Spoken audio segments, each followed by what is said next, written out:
Bonjour à tous, c'est Morgane pour le tuto numéro 2. Donc comment faire une signature facile. Ou rebonjour pour ceux qui ont suivi le tuto numéro 1 au sujet des cadres et des bordures. Donc on est toujours sur la même signature, donc dont on s'est servi pour faire les cadres et les bordures. Donc tout simplement je me suis dit qu'en fait quand on est un grand débutant, on ne sait peut-être même pas comment faire une signature même toute simple. Donc l'objectif c'est de vous montrer comment arriver à ça, cette petite signature avec Ariane et puis un petit render.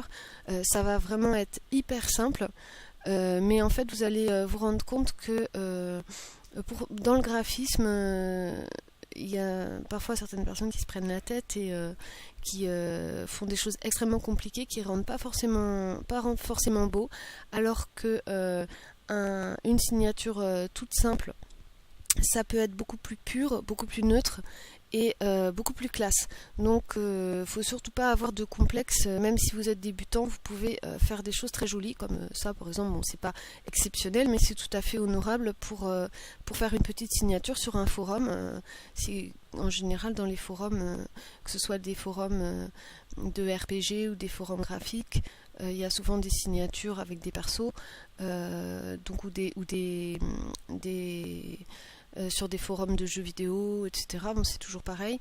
Donc voilà, il n'y a pas de honte à avoir d'avoir une petite signature simple à partir du moment où c'est vous qui l'avez faite. Et ça vaut mieux plutôt que de piquer des signatures que vous retrouvez sur Google ou d'en commander parce que vous n'osez pas les faire. Vous serez toujours plus fier d'avoir fait votre propre signature. Voilà, donc on va commencer, je vais vous montrer, c'est tout simple. Donc là on est sous Photoshop, mais ça c'est quand même assez simple et c'est récurrent sous pas mal de logiciels graphiques. Donc il faut faire fichier nouveau, créer un nouveau document, ça va être notre future signature. Donc les coordonnées, les paramètres de la nouvelle signature, moi je prends toujours, pour les signatures de forum, je prends toujours 450 et hauteur 150.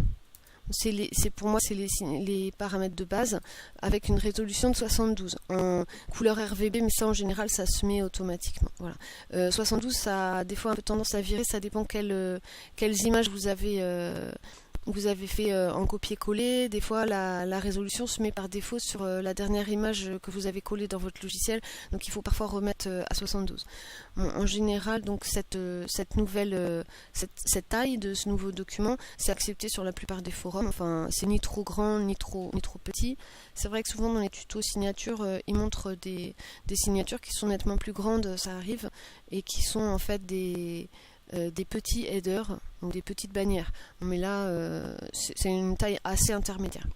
Donc ça vous ouvre un nouveau document, donc là c'est le sans titre 2. Comme vous pouvez voir, pour l'instant il n'y a rien dessus. Alors vous avez ces étranges petits carrés gris et blancs. Il ne faut pas que ça vous effraie, vous effarouche, je sais pas, c'est juste pour dire, c'est un signe. Là c'est sous Photoshop, mais encore une fois, c'est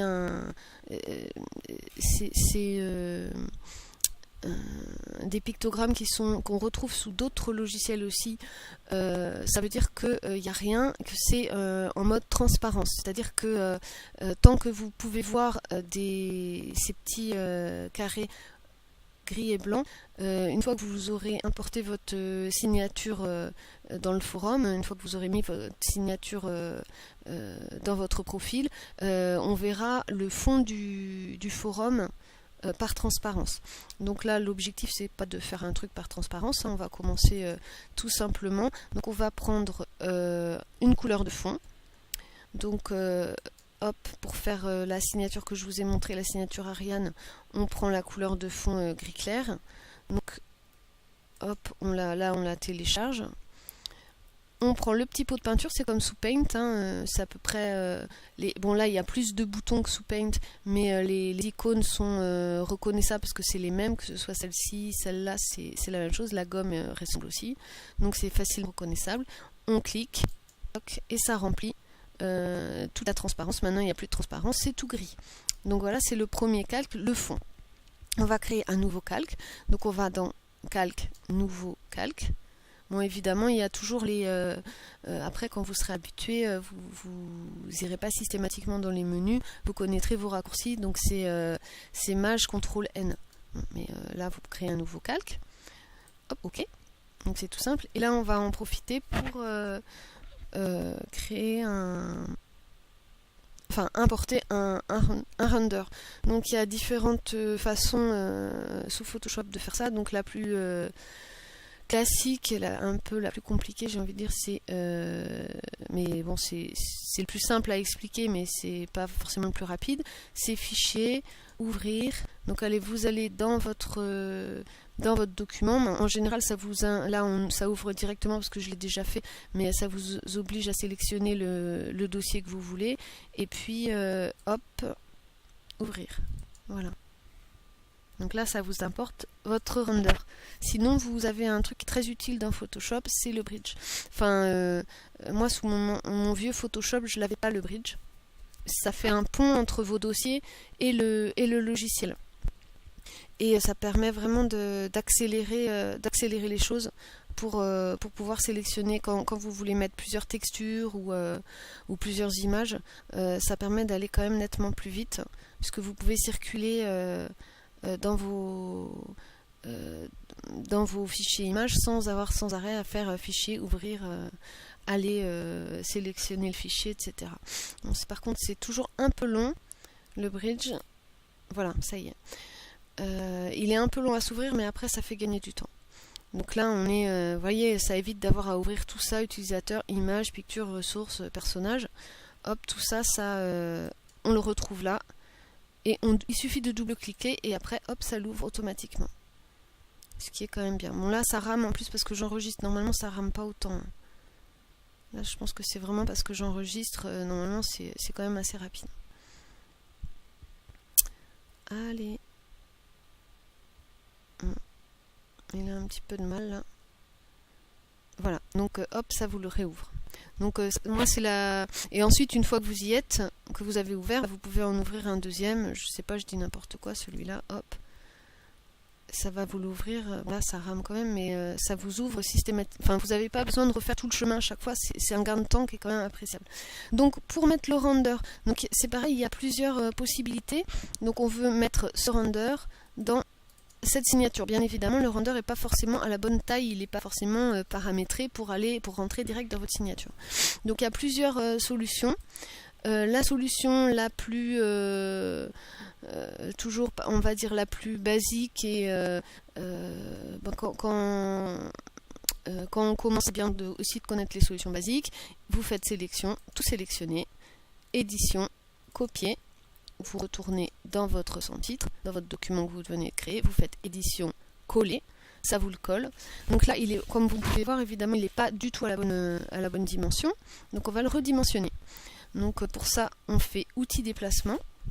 On reste toujours bien sur le calque du render. Vous voyez, il y a un deuxième calque là qui est sélectionné, c'est pour ça qu'il est bleu, et vient de se rajouter sur notre fond. Là, c'est le fond, là, c'est le render. On peut l'effacer pour ne plus le voir si on veut en cliquant là et hop on le refait apparaître en cliquant là. Donc on voit bien qu'il est beaucoup trop grand, donc on va cliquer sur l'outil déplacement. Ça va, comme on est sur ce calque 2, ça va sélectionner uniquement notre render et là on va aller le redimensionner. Alors pour le redimensionner, moi j'ai pas de truc par contre. Je galère toujours un peu. Donc ma manière à moi c'est d'aller sur un des coins jusqu'à ce qu'on ait les petites flèches en diagonale. Ensuite j'appuie sur la touche Maj, c'est la touche majuscule. Moi sur mon clavier c'est une petite flèche vers le haut qui est au-dessus de CTRL en bas à gauche. Enfin je suis gauchère faut dire, il y en a une aussi en bas à droite mais bon. Voilà, j'appuie vraiment sur Maj et ensuite je fais bouger, je clique sur mon render et je le fais bouger donc vers le bas par exemple là. Ensuite une fois que je l'ai réduit comme ça, donc ça le réduit automatiquement, je le ramène à la bonne dimension, enfin j'essaye, et etc. Donc je rappuie sur ma touche Maj, je le réduis, donc c'est un peu laborieux. Je suppose qu'il y a des moyens plus faciles. Si vous connaissez, dites-moi ça en commentaire parce que je suis très, très preneuse, hein. Ça permet... pourquoi appuyer toujours sur la touche Maj? Tout simplement parce que si je le fais pas, vous allez voir ce que ça va donner. Ça va le décaler, mais pas forcément la symétrie va pas forcément être respectée, vous voyez? Hop. Donc ça, c'est pas bien. Donc la touche Maj, ça permet de respecter les dimensions, ça reste bien symétrique, enfin, entre la largeur et la longueur, les proportions vont être bien respectées. Toc. Et bon là il est trop petit par contre. Donc je trouve ça plutôt bien. Bon, là il est trop grand, c'est pas facile de bien dimensionner. Donc et je sais que sur d'autres tutos, j'ai vu des gens, encore une fois des experts en graphisme qui ont des trucs certainement pour le faire plus rapidement que moi parce que ils ont l'air de pas garer du tout pour dimensionner et je ne sais pas comment ils font. Donc si vous avez un truc pour le faire bien, et ben dites-moi parce que moi je galère. Donc ensuite à ce moment-là, on valide, hein, on clique sur la petite coche pour valider la transformation. Si vous n'êtes pas content de votre transformation, genre vous avez carrément bousillé la répartition entre les proportions, c'est plus du tout symétrique, c'est complètement écrasé, vous pouvez annuler la transformation en cliquant sur le petit panneau sens interdit. Ça veut dire que vous validez rien et vous retrouvez votre image de base, comme ça vous la perdez pas. Bon, alors là cette fois je le fais pour de bon, hein, mais j'essaye de vous expliquer quand même en même temps ce que je fais, sur ça sert à rien. Bon, là c'est un peu petit, voilà, on va dire que là c'est bon. Donc voilà, je me suis rendu compte que j'ai oublié de dire ce que c'était qu'un render. Donc là on est sur le calque render. On peut renommer le calque en double-cliquant sur le nom. Et donc là, par exemple, on sélectionne calque 1, on double-clique sur calque 1 et on marque fond. Voilà. Toc. Voilà, donc là, on a le calque du fond. Et là, on a le calque du render. Donc, qu'est-ce que c'est un render? C'est tout simple, c'est une image qui est avec un fond transparent. Là, comme vous pouvez voir, on se retrouve partout en dehors de l'image, c'est les petits carrés gris et blancs. Donc, ça veut dire que la seule chose qu'on va rajouter si on copie-colle ce render sur un fond, la seule chose qu'on va rajouter, c'est vraiment l'image. Il n'y aura pas de fond rajouté, ça va s'intégrer beaucoup plus facilement que s'il y avait une image avec un fond derrière qui collera pas forcément avec notre fond gris qu'on a là. Donc les renders, c'est très pratique pour les débutants, les gens qui savent pas faire les détourages comme moi. Enfin, je sais faire, mais ça me saoule un peu, c'est très long et puis je trouve que ça fait trop de pixels. J'arrive pas, j'ai demandé, c'est toujours pareil, je demande, je regarde des tutos, ils expliquent jamais comment faire pour dépixeliser les détourages. Et donc c'est un peu ça aussi qui m'a donné envie de faire mes propres tutos pour expliquer les choses simples aux autres, en tout cas ce que moi j'ai compris et ce que j'arrive après pas mal de tâtonnage. Donc voilà, maintenant on a un fond, un render. Ce qu'il faudrait qu'on fasse, c'est une petite police de caractère pour pouvoir continuer cette signature. Donc là c'est pareil, c'est comme sous Paint qui est en série avec le pack Windows, enfin avec les différentes versions de Windows. Donc vous connaissez sûrement, c'est le grand T, là, la lettre T qui est ici.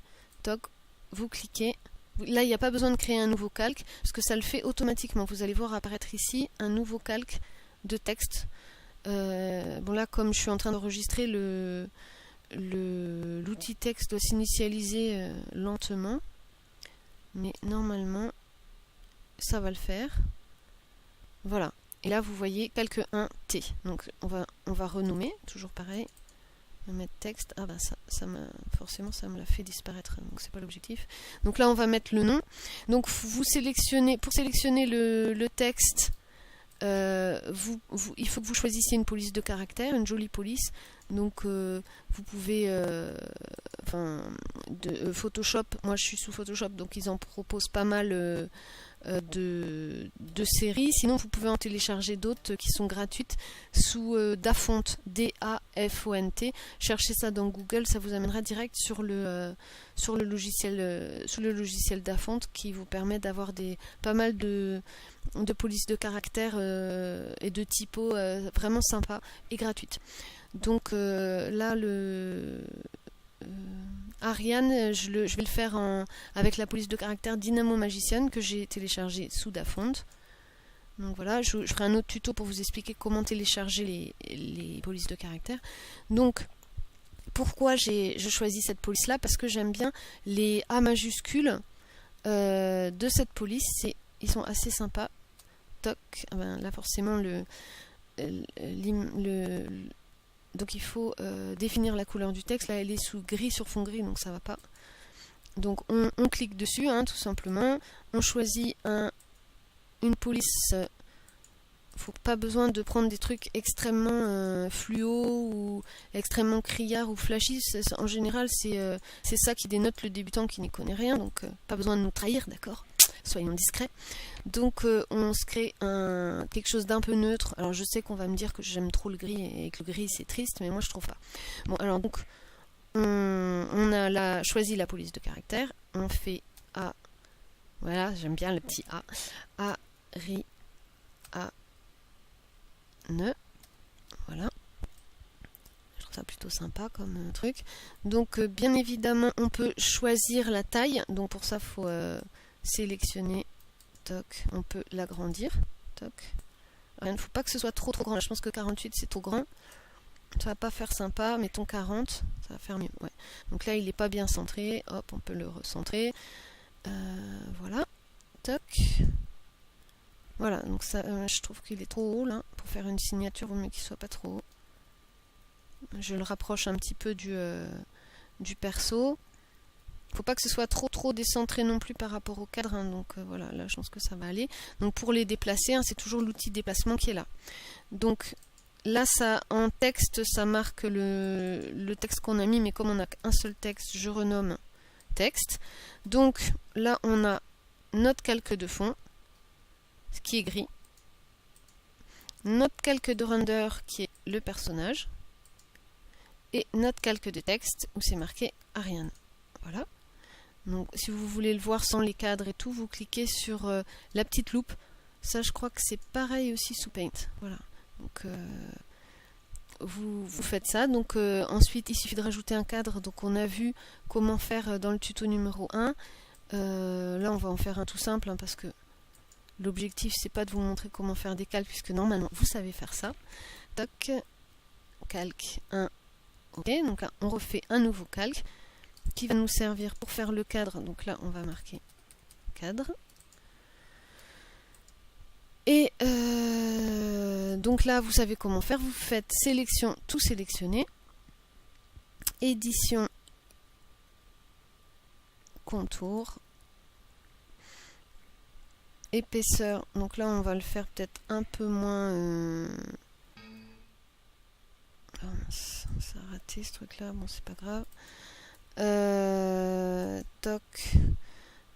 On va le faire un peu moins épais que dans le cadre initial, donc on va faire que 5.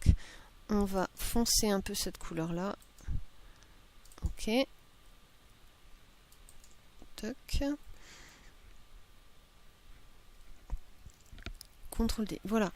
Et donc ça vous fait une petite signature toute simple, mais plutôt jolie. Donc après je pense que vous savez comment faire, c'est fichier, enregistrer sous, puis vous mettez le nom, enfin ça c'est comme n'importe quel document. Donc je sais plus, oui voilà, ça c'est, voilà, vous ensuite en fonction du focus que vous avez sur votre personnage, de la taille et de l'emplacement de votre texte ou de votre cadre, ça peut donner des effets différents. Moi je préfère celui que j'avais fait en premier, mais voilà. Donc c'est tout simple. Oui d'ailleurs en fait je trouve que le texte il est trop bas là finalement. Donc là c'est mieux comme ça. Donc voilà, le tuto numéro 2 est terminé. Vous avez appris à faire une jolie petite signature sans prétention, mais en même temps on n'a pas honte, on n'a pas besoin d'avoir honte de notre signature. Voilà.